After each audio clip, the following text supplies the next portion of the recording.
안녕하십니까. 한 주가 빨리빨리 지나가는 것 같아서 돌아서면 녹화를 해야 되고 하는 상황들이 있어서 많이 힘들기도 하고요. 지난 시간까지 했던 게 사회적 기업에 대한 이해 이런 것들을 함께 공부를 했었는데요. 예비 사회적 기업이 과연 뭘까? 이런 부분들, 예비 사회적 기업이 왜 만들어지고 하는지, 사회적 가치를 창출하는 기업이 사회적 기업의 요건을 갖추기 전에 광역, 지방자치단체 또는 중앙부처장으로 해서 지정되는, 그러니까 지역형과 부처형 이 두 가지가 있다라는 부분들을 이야기 드렸고요.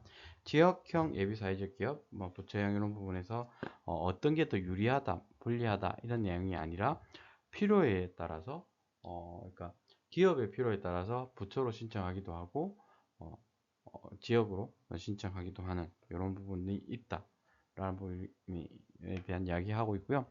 지금 저희 기업들도 마찬가지로 사회적 기업에 대한 인정을 준비하고 있다라고 하면서 그 준비 과정에서 서류를 만들다 보니까 어, 이럴 줄 알았으면 좀 더 일찍 할 걸 이런 생각도 들었고요. 이 부분은 조금 더 보완했으면 좋았을 걸 이런 것들이 있었습니다. 그리고 예비 사회적 기업 같은 경우에는 지정 기간이 3년이라는 부분이 있고, 유사 사업으로는 마을 기업이 있고 농어촌 공사회사 그리고 기초단체는 예비 사회적 기업 등이 있다라는 부분을 이야기했어요. 하지만 이게 마을 기업 됐다고 이렇게 해서 중복 지원은 불가능하다라는 부분을 이야기 드렸고요. 예비 사회적 기업의 지정 요건은 조직 형태, 유급 근로자의 고용, 그리고 사회적 목적의 실현. 이게 가장 중요한 부분인 거죠. 그러니까 여러분이 우리가 배우고 있는 이번 시간에 사회적 가치 이런 것들하고 연결되는 부분이라고 하면, 그 사회적 가치가 가지는 사회 문제를 어떻게 해결의 관점에서 고민을 주고 있다. 그리고 영업 활동을 해야 되는. 그러니까 그게 그러니까 자본 잠식이 되었을 때는 안 된다가 아니라 그거에 대한 보완적인 부분들을 이야기하고 있다 이런 거. 정관의 필수사항 이렇게 내용을 이렇게 법률에서 이것을 담고 있고, 이윤의 사회적 목적 사용. 그러니까 사회적 기업이다 보니까 이것을 이윤을 사회에 환원한다든지 아니면 그게 이제 일하는 노동자의 근무 환경의 개선, 임금의 상승 이런 것들도 여기에 포함이 된다. 사회적 기업과 조금 유사한 개념으로 사회적 경제 기업이라는 게 있습니다. 사회적 경제, 사회적 목적과 민주적 운영, 관리 체계를 가진 후회적 경제 활동, 그리고 나눔의 재분배 원리를 움직이는 경제로서 예비 사회적 기업, 사회적 협동조합, 마을기업, 자활기업 등이 사회적 경제지의 대표적으로라고 할 수 있다. 특히 그러니까 주식회사나 이런 것들 같은 경우에는 이제 지정을 받아야 사회적 경제 기업이라 한다면, 협동조합은 인가만으로도 사회적 경제 기업으로서의 역할들을 할 수 있다라는 부분을 이야기했고요. 여기서 예비 사회적 기업에서 한 단계 더 나아가 사회적 기업은 재화나 서비스를 생산, 판매해 수익을 창출하는 기업이지만 그 활동의 동기나 사주나 주주 이익이 아니라 사회적 목적의 실현. 그러니까 계속해서 강조하고 있는 게 사회적 목적의 실현 이런 것들을 이야기하고 있습니다. 2021년도 교재 같은 경우 2021년도 기준으로 하다 보니까 최근 데이터들을 한번 찾아보시면 대표적인 게 사회적 기업 포털이라는 게 있습니다. 거기 가서 이게 자료들을 찾아보시면 될 것 같고요. 사회적 기업 육성법에는 그러니까 사회적 기업을 취약계층에게 사회 서비스 또는 일자리를 제공해 지역 주민의 삶의 질을 높이는 등 사회적 목적을 추구하면서 재화 및 서비스의 생산, 판매 등을 영업 활동하는 기업이다 라는 부분. 사회적 목적을 우선으로 추구하면서 이를 위해 이윤을 사회 또는 지역 공동체에 다시 투자하는 기업들을 사회적 기업이라고 이야기한다. 인정 요건과 인정 유형은 있다고 했는데, 인정 유형은 5가지가 있습니다. 일자리 제공형, 사회 서비스 제공형, 지역사회 공헌형, 혼합형, 기타 창의 혁신형 있다라고 이야기했고, 인정 요건은 조직 형태를 갖춰야 되고 유급 근로자를 고용해야 되며 사회적 목적 실현. 그것도 이제 사회적 목적이 일자리 제공형, 사회 서비스 제공형, 지역사회 공헌형, 혼합형, 기타 창의혁신형마다 조금씩의 차이는 있다. 이해 관계자가 참여하는 의사결정 구조, 특히 이제 노동자 이런 분들이 들어가서 근로자 대표로서 이렇게 역할들을 하는 그 영업 활동을 통한 수입, 그러니까 직전 6개월 동안의 영업 활동을 통한 수입이 같은 기간 지출된 노무비 대비해서 50% 이상 되어야 된다라는 부분이고요. 여기서 노무비란 임금비 총액을 의미하며 대표자의 급여도 포함한다. 영업수입은 영업활동을 통한 수입을 말하고 이것들 보실 필요가 있고요. 정관에서 필수사항은 의사결정 방식, 주주총회가 될지 이사회가 될지 운영위원회 될지 수익 배분과 재투자에 대한 부분은 재정, 재산, 회계에 대한 이야기들을 하고 있고 이익 배당을 어떻게 하냐, 수익 배분을 어떻게 할 건지 이것들을 해야 나중에 분란거리가 없어지게 된다. 출자와 융자, 뭐 주식을 할지 사채를 할지 출자를 할지 융자를 할지 차입금을 할 건지, 그러니까 어느 정도의 궤도, 그러니까 손익분기점을 가질 때까지 어떻게 기업을 운영할 것인가에 대한 내용들을 여기서 담고 있다라고 보시면 될 것 같습니다. 그리고 이윤의 사회적 목적, 예비 사회적 기업도 같은 고민들을 하고 있다. 배분 가능한 이윤의 3분의 2 이상 사회적 목적을 위해 사용해야 된다. 여기서 말한 사회적 목적이라 함은 뭐 근로자 상해금 지급이나 시설 투자, 지역결정 사회 서비스 등 다양하게 정빙할 수 있다라는 부분이고요. 기업의 해산, 청산 시에도 배분 가능한 자연재산이 있는 경우에는 자연재산의 3분의 1을 다른 사회적 기업이나 공익적 기금으로 기부하는 이런 것들이 필요하다라는 부분이고, 예비 사회적 기업과 사회적 기업 인정 요건이 조금은 차이가 있다. 특히나 유급 근로자의 고용에 대한 부분, 이해관계자 참여의 의사결정에 대한 부분이 차이가 있고, 영업활동에 대한 수입도 차이가 있다는 부분 한번 다시 읽어보시면 될 것 같고요. 사회적 기업과 취약계층, 그러니까 사회 문제를 해결하는 부분에서, 그러니까 일반보다는 취약계층들이 사회 문제에 더 노출되어 있는 부분이 있다. 사회적 기업에서 취약계층은 필수 불가분한 존재다. 사회적 목적 달성을 위해 취약계층을 고용하거나 취약계층의 사회 서비스를 제공하는 것을 목적으로 하고 있다라는 부분. 취약계층의 세부 유형을 보면 크게 제일 첫 번째가 저소득층입니다. 이렇게 된다면 월가구 뭐 100분의 60 이하 뭐 이런 것들 이야기하면, 이거는 뭐 근로소득 원전 융수는 수급자 증명서, 복지 뭐 수급자, 그리고 소득 금액의 정빙, 건강보험 납입 고지서 이런 것들을 가지고 정빙을 할 수 있다. 그것도 있지만 최근에 낙인 효과 이런 것들을 고민했던 지역아동센터를 통해서 뭐 한다든지 아니면 유관 기관을 통해서 이렇게 인정하는 부분이 있을 수 있다고 보고, 고령자 같은 경우 만 55세 이상의 부분은 이제 고령자, 저도 얼마 안 남았네요. 이런 부분들이 이건 주민등록번호로 확인이 가능하다. 장애인 같은 경우에 신체 또는 정신상의 장애로 장기간 직업생활이 상당한 제약을 받을 때 복지카드나 이런 것들로 확인이 가능하다라고 했고, 성매매 피해자 이 부분 있고, 청년, 경력단위 여성주, 고용촉진 장려금 지급 대상자, 청년은 만 15세에서 29세인데 이게 조금씩 상향되는 부분이고요.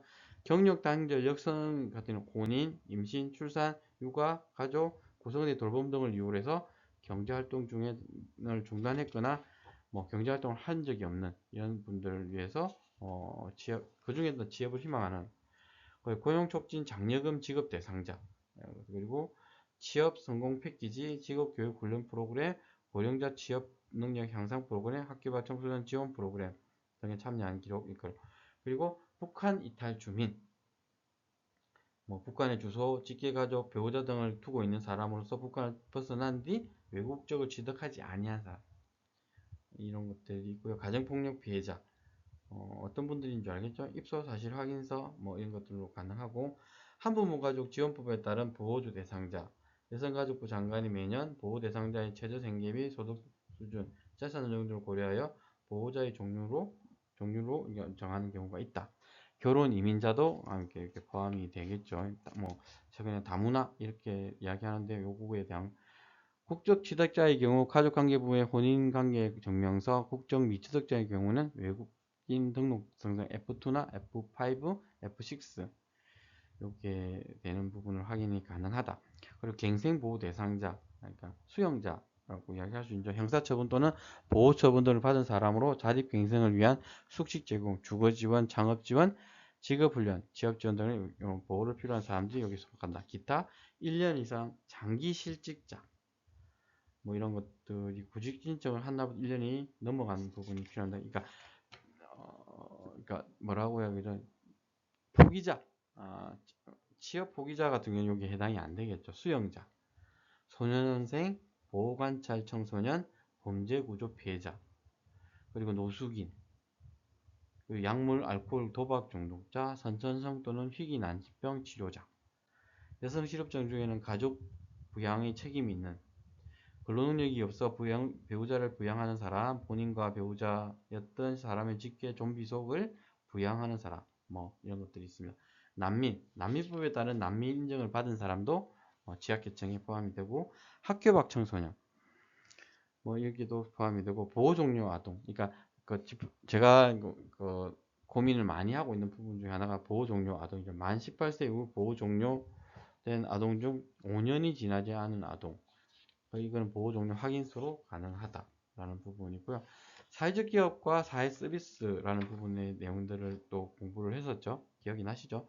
모범적인 사회적 기업 모델을 성공하기 위해서는 비즈니스와 사회 서비스가 연계되거나 비즈니스 모델 자체가 사회적 가치를 창출하는 사회 서비스를 제공하는 것이다 라는 이야기하면서 교육, 그러니까 뭐 도표 1-6에서 나와 있듯이 교육, 보건, 사회복지, 환경, 문화예술 관광 및 운동 서비스 뭐 또 있고, 산림 보전 및 관리, 그리고 간병 및 개인 서비스, 가사 지원, 청소 등 사업 시설 관리 서비스, 고용 서비스 등 사회 지원 서비스가 뭐 있다라고 이야기했습니다. 그러니까 한번 훑었는데도 많은 시간이 지나가네요. 한번 보시면 좋겠고요. 이어서 이제 사회적 기업의 비즈니스 모델에 대해서 아까 저희 이제 지프라 협동조합이 사회적 기업 신청하려고 하는데 다시 자료를 정리하다 보니까 이런 고민을 했었구나라는 생각들이 많이 들고, 그 중에 비즈니스 모델에 대한 그러니까 예비 사회적 기업 할 때도 그렇고 이제 지적이라보다는 문제 제기를 좀 많이 받았던 게 비즈니스 모델이었어요. 그러니까 사회 문제나 가치, 소셜 미션 이런 것들은 나름대로 그러니까 고민을 많이 해서 문제가 없는데 돈 버는 부분, 그러니까 비즈니스 모델이 항상 걸림돌이었어요. 그래 문제 제기도 많이 받았고 이야기도 많이. 그래서 뭐 지금도 이제 그 부분이 가장 어려운 부분 중에 하나다라고 말씀드릴 수 있을 것 같고요.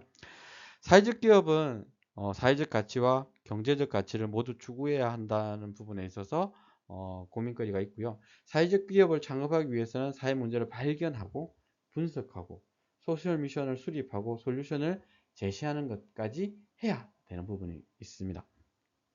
일반적인 스타트업의 경우에는 최우선적인 이익을 기반으로 해서 MVP라고 이야기하는 부분들, 실제 시장에서 제품이거나 시간과 돈이 가장 적게 들도록 최소한의 특징만 나는.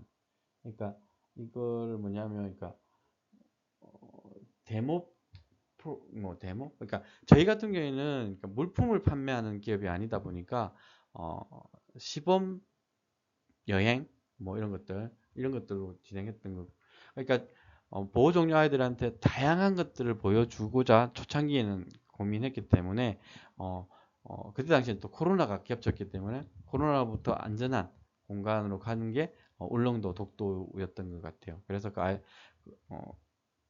시범 운영도 했었고 이렇게 하면서 그 친구들한테 더 많은 것을 보여주는. 근데 이게 조금 이제 활동을 하면서 변화됐어요. 처음에는 보호 종료 아동의 자립 공동체를 고민했었습니다. 근데 그러니까 하다 보니까 자립 보호 종료 아이들의 아동들의 자발성 이런 것들에 대한 고민들이 조금 있어서 조금 이제 변화를 줘서 보호 종료 아동의 자립을 지원하는 공동체로 성격을 바꾸고, 직접적인 참여보다는 저희들이 수익금을 가지고 그 친구들한테 뭐 여행을 보낸다든지 아니면 교육 프로그램에 참여시킨다든지 당초에 저희들이 이제 비즈니스 모델로 가지고 있는 것 중에 하나가 창업, 취업, 지원, 그러니까 아카데미를 만들어서 운영하는. 그러니까 당초에는 교육 서비스를 메인으로 진행을 하려고 했었습니다. 근데 하다 보니까 교육 서비스라기보다는 교육 서비스도 지금 현재는 비즈니스 모델 안에 있습니다. 있지만 요거보다는 조금 한 발 나가서 직접 참여할 수 있는 여행이 메인으로 와 있고요. 여기다 보면 일자리 창출이나 이런 것들을 고민하다 보니까 숙박에 대한 고민들로 가고 있다라고 말씀드릴 수 있을 것 같습니다. 그러면 사회적 기업을 창설하려면 어떻게 해야 되는지에 대한 질문들을 많이 하고 많이 듣습니다. 이 부분에 있어서는 사회적 기업 창업은 제도적으로 보면 사회적 기업으로 인정받는, 그러니까 어떤 기업은 주식회사도 되고 합자회사도 될 수 있고 협동조합이 될 수도 있고 다양한 형태의 기업을 만들고 이 기업이 인정을 받는 형태, 그러니까 이제 인정을 하는 기관은 고용노동부입니다. 사회적 가치를 충실히 실현할 수 있는 고유의 비즈니스 모델을 구축하는 것이 무엇보다 중요하다라고 이야기하고 있고, 사회적 기업은 벤처기업 인정과 마찬가지로 국가에서 일정한 조건에 해당하는 기업을 대상으로 해서 심사를 통해 최종적으로 선정하는 구조다. 이를 통해서 보면 사회적 가치 실현이 가능한 비즈니스 모델을 구축하는 것이 무엇보다 현실성을 가지고 있다라고 말씀드릴 수 있을 것 같아요. 다음은 사회적 기업에 대한 시작 부분인데요. 사회적 문제를 발견하고 분석해서 최종적인 소셜 미션을 정리하는 Y라는 단계에서 시작을 하고 화면에 있는 걸 보시면 됩니다. 두 번째는 사회 문제를 해결해 나가는 솔루션과 비즈니스 모델을 구축하는 What 단계. 마지막으로 지속 가능성을 높이기 위한 사회 계획을 세우는 How 단계로 구성을 하고 있습니다. 사회 문제 발견, 분석, 소셜 미션으로 정리, 그리고 그 다음 단계는 솔루션을 통해서 비즈니스 모델을 개발하고 그걸 토대로 해서 사업 계획을 수립한. 이 사업 계획서 안에는 대상, 그리고 그 안에 제일 중요하다고 이제 저희들이 교육을 받았던 것 중에 하나가 그거였습니다. 언제 손익분기점을 갈 것인지. 그러니까 사회적 기업도 기업이다 보니까 계속 적자를 내고 운영할 수는 없는 거죠. 그렇게 되다 보니까 이것을 어떻게 가장 많이 나가는 게 인건비잖아요. 이거는 그래서 일정 정도의 인건비를 지원하는 일자리 지원 사업들이 있었는데, 제가 이제 예비 사회적 기업이 되고 나서는 중단됐어요. 그래서 고스란히 저희가 떠안아서 직원에 대한 인건비나 이런 것들을 지원해야 되는, 그래서 많이 힘들죠. 이런 것들. 그래서 내년에 일정 정도의 예산이 복원된다라고 하는 부분이 있고 하기 때문에 사회적 기업으로 인정에 대한 고민들이 더 높아지는 부분들이 있습니다. 그리고 무엇보다 중요한 게 소셜 미션이라고 얘기해요. 사회 문제를 분석하고 이것을 통해서 해결책을 제시하는. 근데 이게 이제 한 문장으로서 명료하게 이제 전달할 수 있는 부분이 생긴 거죠. 저희는 보호 종료 아동의 자립을 지원한다라는 부분이 명시되는 부분이죠. Y라는 부분에서 사회 문제의 발견을 이야기할 수 있습니다.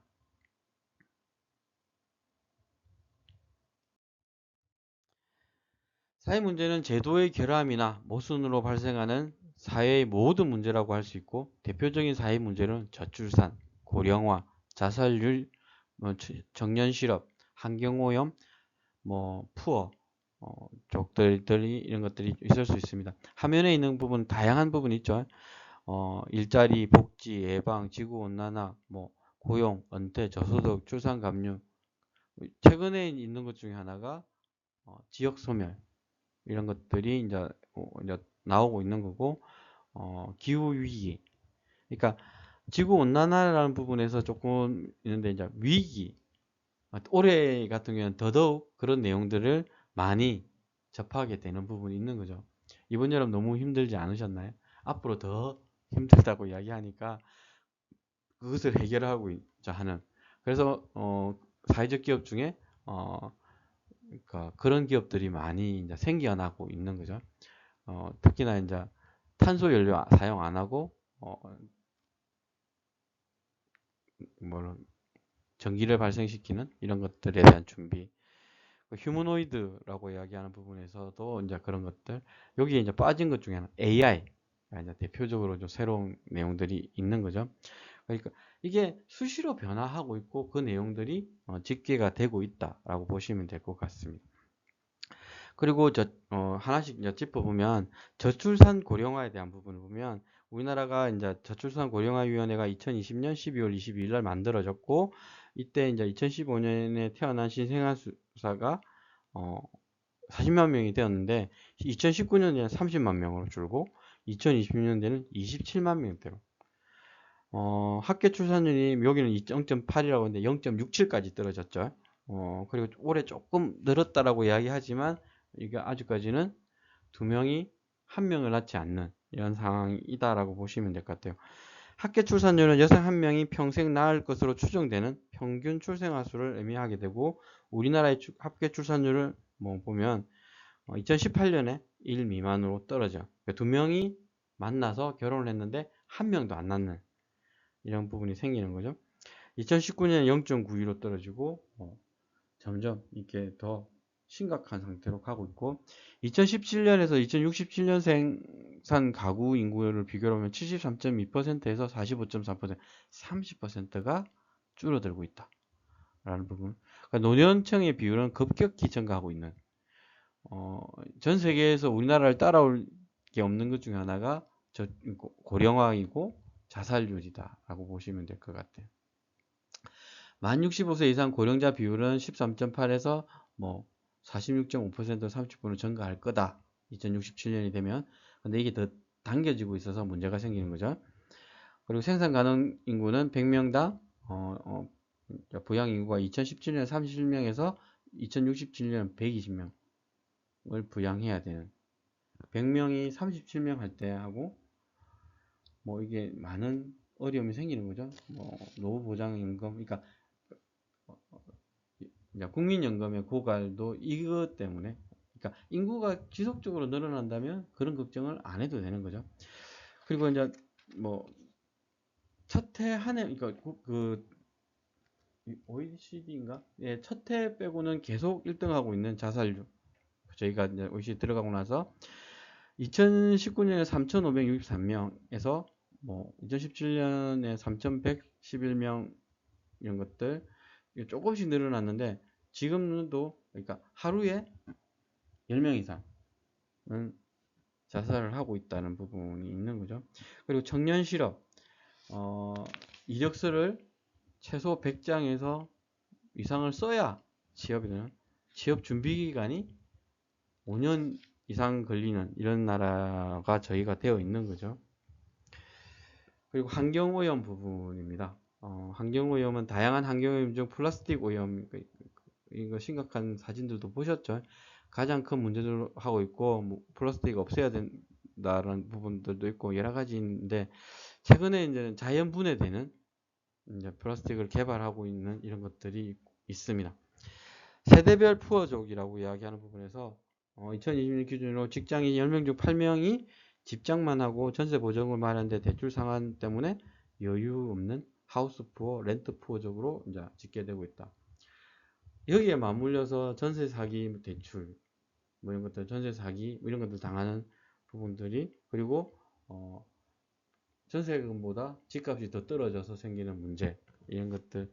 그러니까 점점 힘든데 더 힘듦이 가중되는 이런 부분이 있습니다. 월세에 거주자는 월소득 중 주거비가 평균 27.6%로 가중. 그러니까 경제적으로 어려울수록 그 고정 비용의 비율이 심각하게 높아지고 있다라는 부분까지 이야기하고 있습니다. 이러한 사회 문제를 가지고 이제 이 사회 문제를 분석해내는 것들이 필요하다. 만약 청년 실업에 대한 사회 문제를 고민하는 중이라면 청년 실업 중에서 청년이 실업자가 되는 과정을 생각해 보는 것들. 왜 실업자가 될까? 청년이 취업할 곳이 없는 것인지, 취업할 역량이 부족한 건지, 취업하지 않으려고 하는 부분이 있는 건지, 다양한 원인들이 있을 수 있습니다. 그런데 이 원인에 따라서 솔루션은 달라지는 거죠. 예를 들어 사회적 기업 셰어하우스 우주의 경우에는 대학생 주거 문제에 대한 부분을 관심을 가지고 있고, 사회 문제는 과거 경험, 주변 사람, 환경으로부터 사회 문제를 발견해내고 열악한 주거 환경에서 생활하는 후배들을 보고 주거 문제의 심각성을 느꼈다. 그 분석은 어떻게 하냐면, 문제가 사회에 미치는 영향을 정량적, 정성적으로 분석하는 겁니다. 대학생의 연평균 주거비가 483만 원으로 생활비의 45%를 차지하게 됩니다. 그럼 이거 근본 원인을 파악하기 위해서 문제의 본질을 이렇게 쭉 해야 되는데, 이거는 대학생 주거 문제는 값비싼 주거비와 열악한 주거 환경, 그러니까 고시촌 뭐 이런 것들이 있는 거죠. 그럼 사회 문제를 어떻게 정의할 것인가에 대한 겁니다. 최종적으로 주목할 사회 문제를 구체적이며 명확하게 정의해서 대학생의 주거비 문제 해결을 위해 삶의 질을 향상하는 것은 대안적 주거 형태, 그러니까 쉐어하우스 개념도 여기에 속할 수 있겠죠.